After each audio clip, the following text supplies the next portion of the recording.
Well, good morning and welcome back to the My Pro Golfer channel. Today we got a special treat for you here in the garden where we grow your game. The biggest key to growing your game is planting your seed, and you've done that by clicking on this video or coming in person and showing up here and working on your game. So let's get into it today. Today we're going to talk a little bit about what loft to choose in the shot that you're going to hit based on the course conditions and the pin location. And it's going to be pivotal for you to understand what this means in order to hit the shots exactly like you want to.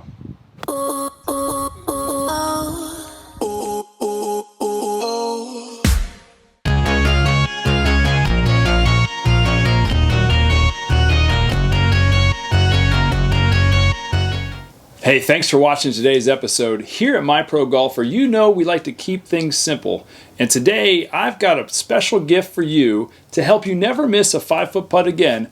Click the link below and download today.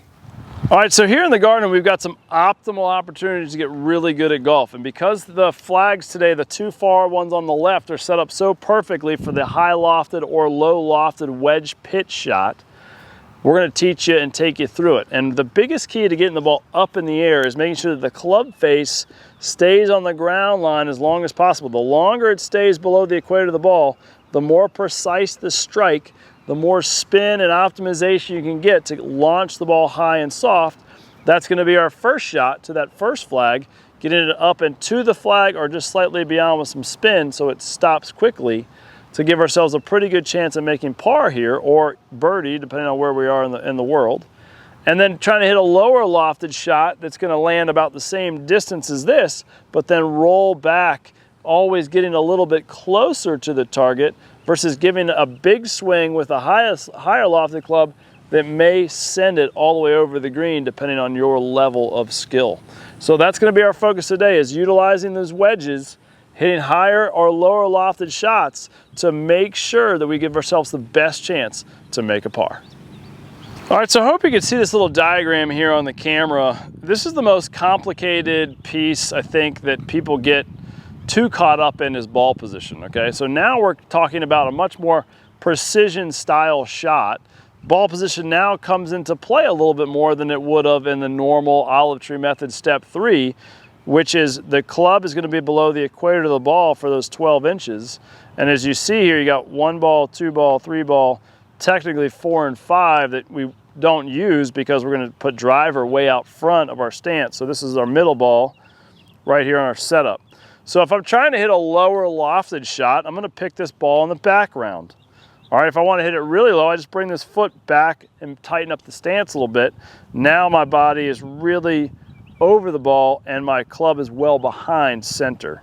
So if I keep myself in that center position there, the higher lofted shot's gonna be played off of this ball. And I might want to hit it really high and just move that foot back that way. That's sort of a Butch Harmon rule. He likes to simplify the ball position. My goal is to get the club to be below all of it. So you're just slightly making changes to make the ball do slightly different things in the air. Nothing excessive here, but I just wanted you to see that. So if we're playing a full swing, that's our middle ball. That's sort of your 7, 8, 9, 6, 5 iron, 4, 3 hybrid.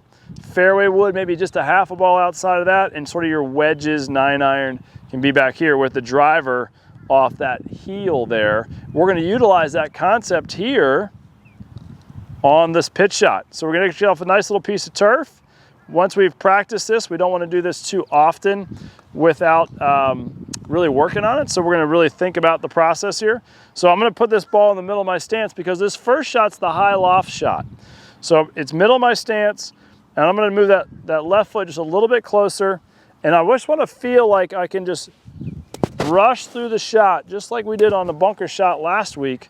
We're going to do that same sort of feel here, making sure that the club swings under the equator of the ball with that ball slightly up in my stance, not lifting the ball, but brushing through the ball to make it launch high. The focus of keeping the head down is not necessarily what you want to feel, but the chest and the body need to stay below the equator of the ball so that when you make the move, you can nip it, hit it really high with a lot of spin and send it just slightly past the hole for those of you that are at a higher handicap level to make sure that you give yourself that 8-10 footer to give yourself the best chance to putt back up the hill on this very difficult high lofted shot. All right, gang, so for the most part, loft is your friend as long as it's the most efficient way for you to hit the shot. If you're a high handicapper and you lift a lot, you're gonna wanna get less loft here, maybe more like a pitching wedge or a gap wedge. I'm gonna use my lob wedge, and just like we talked about before, this was the ball position for the shot I just hit. You can see how center is here, and I slid the club under the ball to get it high and spinny so that it would land and stop soft just past the pin. Now I'm gonna move my body here, preset my hands just a little bit forward, hit a much lower trajectory shot with that same spin, a little bit further than the last one. It's gonna land, check, and roll out to that back pin. So here's how we go about doing that. We just get a club in there, kind of on that target line. The wind's moving a little bit left to right. You can see the flags moving that way. So just keep that in the context of what's going on in the shot. We may want to aim just a little bit left of that. The pin is kind of settles back there. It actually moves a little bit left at the very end here. So I'm gonna go right at it. I'm gonna play it middle back of my stance, lean the shaft forward just a little bit, and try to finish lower than that last shot with the chest still compressing so that I make sure I make solid ball contact. So build your stance, a little bit back in the stance to make sure we're gonna hit it lower. Same type of shot shape. Boom, low, you'll see the trajectory.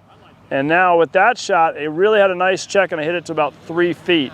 That is a really, really good shot. You can see how the divot's a little deeper because I'm more on top of it and it's more back in my stance. So if I go deep on back of my stance, that's okay because I'm descending into the ball. If I go steep and the ball is way forward, I'm gonna have a tendency to lift up and hold and hit some really weird, really difficult shots to control with that mindset. Hey, just want to remind you to not forget on getting your free gift below on how to never miss a 5-foot putt. All right, so I know what some of you are saying. You're like, well, Jeremy, you're a golf pro and you can, compress the lob wedge fine.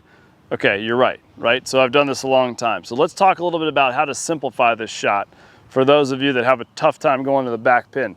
Let's take an 8-iron and just minimize the movement, okay? So this is for you that are high handicappers that are trying this shot and getting discouraged. So what we're gonna do now is we're gonna utilize the whole turf area. You can only do this shot when you've got nothing significantly in front of you. So this shot, if I hit an 8-iron on the green with a low trajectory, it's gone. I need to utilize this slope. And when you play with me in Scotland and Ireland, you'll see how fun these shots can be, because here in Florida, you got a lot of Bermuda and the different grains will grab slightly differently. So we got to get something with quite less loft. 7-8 irons probably good. Play it a little bit back in your stance, and then you need to start reading the whole area. So you see the slope kind of going up and curving a little to the left. If we land it just short of the green, it's going to kick it left. We want to make sure we play for that. So I'm going to aim it just a little left of that back flag, and this is just focusing on that back flag here, chipping it up and on. So I'm back in my stance. I'm a little bit tighter with my feet because of the longer club, and I'm just trying to pitch it kind of probably about hip to hip to get the ball to go all the way back there. Let's see if we can pull it off. And you can see that grab and get back there. And that's probably going to be about 15 feet. You see it kick left a little off the hill and then go right. We got to play for that. So this shot's actually going to be a little bit more left than we hit on that last shot. And so for those of you that are higher handicappers, you see I barely took a divot there at all. I'm going to aim just a little bit more left, stay on top of it, brush, nice and low. I hit that a little skankily, but I'm up and on the green and I'm about halfway there. For those of you that really struggle with the high lofted shot and you thin it a lot because your hand positions are too flippy, this is the next best thing to work on to try to penetrate a ball and get it low and running to that back pin on the back of the green.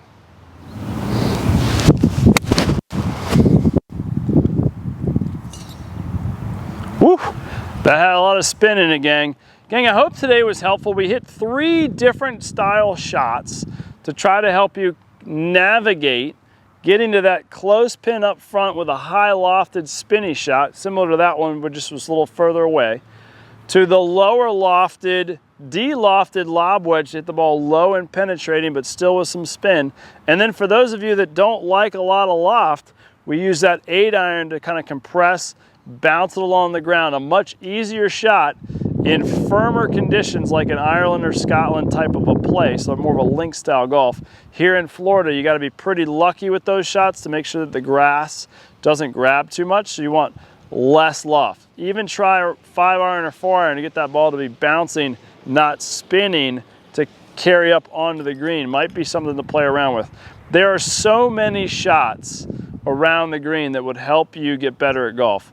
Tiger Woods, when he's playing in a major championship, he would want to touch the ball on the face of a club 1,000 times a day.